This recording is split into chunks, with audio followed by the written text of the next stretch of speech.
আমল লাগবে, ইমান লাগবে, আমল এবং ইমান লাগবে।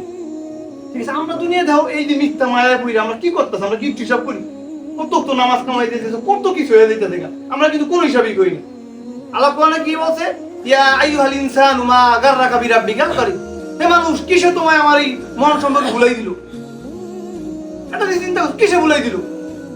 একটা রিক্সা ড্রাইভার কয় টাকা পায় ভাই? নামাজ পড়ে না। একটা ব্যবসা করে কয় টাকা পায়? নামাজ পড়ে না। একটা চাকরি করে সরকারি কয় টাকা কামায়? নামাজ পড়ে না। এটা কিভাবে সম্ভব বলো? আমাদের তো দুইটা জিন্দেগি, এই একটা দুনিয়া আমরা দেখতেছি, কিন্তু আমাদের আখিরাত আছে না, আমাদের মৃত্যু আছে না, আমাদের পরকাল আছে না, আছে। কেন করি না বলো? আমাদের কি হইলো? আমরা ওই ফিকির কেন? আমার মেনই তো ওই ফিকির ভাই, আমাদের মেন ফিকিরই কিন্তু ওই আখিরাতের ফিকির। আমার ওই নিয়ে আমাদের করা উচিত, কিন্তু আমরা ওইটা করতেছি। কত সুন্দর আল্লাহ বলছে, এটা আমার কথা না, কোরআনের কথা। আল্লাহ বলছে ইয়া আইয়ুহাল ইনসানু মা গাররাকা বিরাব্বিকাল কারীম, হে মানুষ কিসে ভুলাই দিল আমারে তোমার, আমার সম্পর্কে আমি এত মহান, আমার সম্পর্কে কিসে ভুলাই দিল।